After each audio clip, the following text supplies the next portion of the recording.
Muito bem, hoje vamos falar sobre um dos autores importantes da literatura de língua portuguesa, ele, Gil Vicente, depois da vinheta.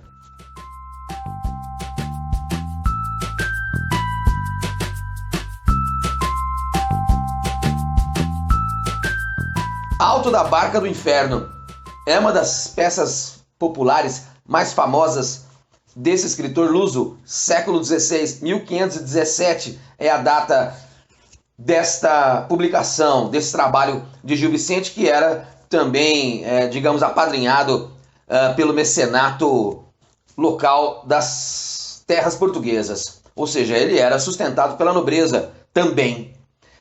Alto da Barca do Inferno nos remete a uma pergunta. Alto, o que seria, como você vê aqui na expressão, alto é uma peça, um texto dramático de caráter religioso, que pode conter, como no caso do Gil Vicente, questões como a crítica e um caráter bem-humorado. Alto da Barca do Inferno é uma peça que precisa ser encenada na rua, era o lugar original, o lugar aberto pelo menos, na rua, no pátio de um palácio, enfim.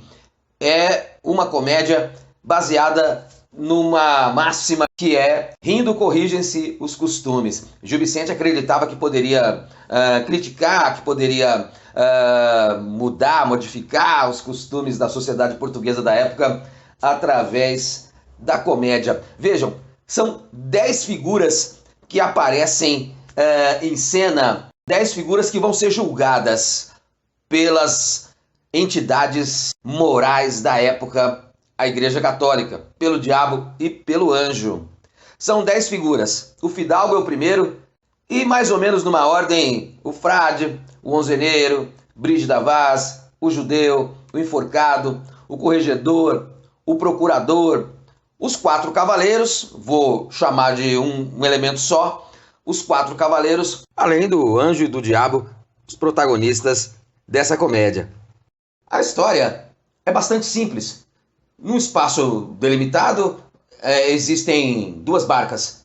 A do anjo, que vai levar as almas desterradas para o paraíso, e a barca, a raiz do inferno, a barca do diabo, que vai levar as figuras para as punições. É a tal da cultura do medo, típica do teocentrismo da época e parece que não mudou muito até hoje. A história começa com a chegada do fidalgo. O fidalgo argumenta que quer ir ao paraíso, e seu argumento é de que ele deixou uma mulher rezando por ele, que teria feito bem aos pobres, não consegue. Tanto o anjo quanto o diabo fazem os julgamentos de caráter social dentro da própria peça, numa linguagem poética, dentro do português, que hoje vamos chamar de arcaico, com muita musicalidade e graça. A comédia.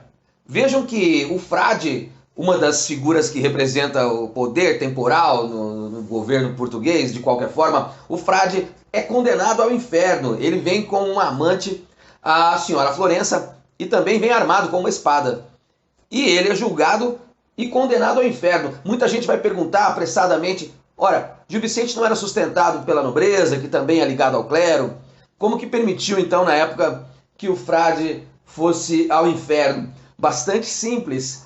Quem julga a pessoa é a entidade religiosa, é a voz, digamos, de Deus, é a voz da moral religiosa, teocêntrica, que vai julgar a pessoa e não o sistema religioso do qual ele faz parte.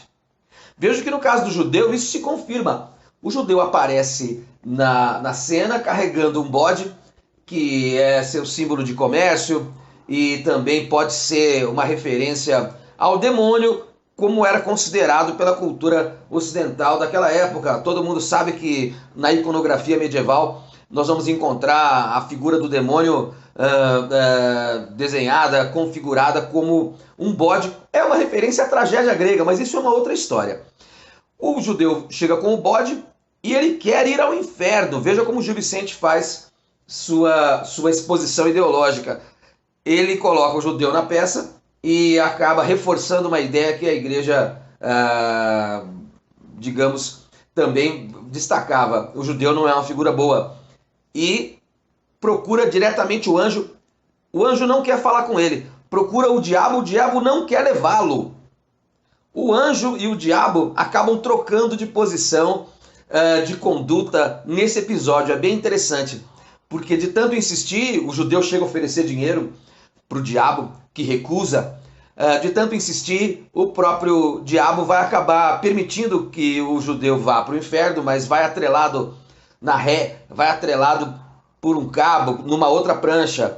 E o anjo não conversa com o judeu, ou seja, o anjo tem uma postura bastante terrível, bastante cruel, digamos, demoníaca, enquanto o diabo é misericordioso e assume uma espécie de papel angelical, permitindo que o judeu tivesse sua vontade realizada. Nessa peça aparecem praticamente todas as classes sociais. Brígida Vaz, que é uma alcoviteira, uma figura que vem carregando feitiços, e também ímens postiços.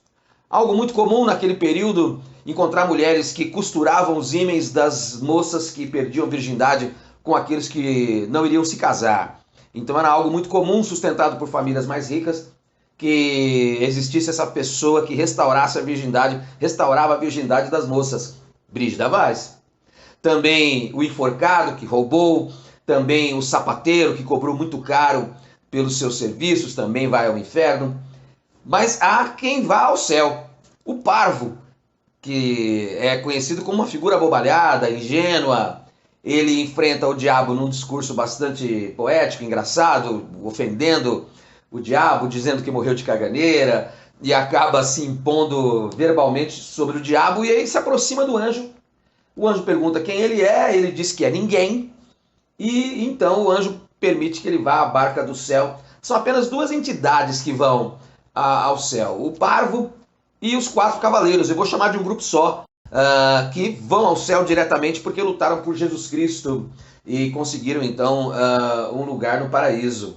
Características importantes do trabalho de Gil Vicente: apresenta crítica social, crítica moral. Vejam, corregedor e procurador são condenados por corrupção.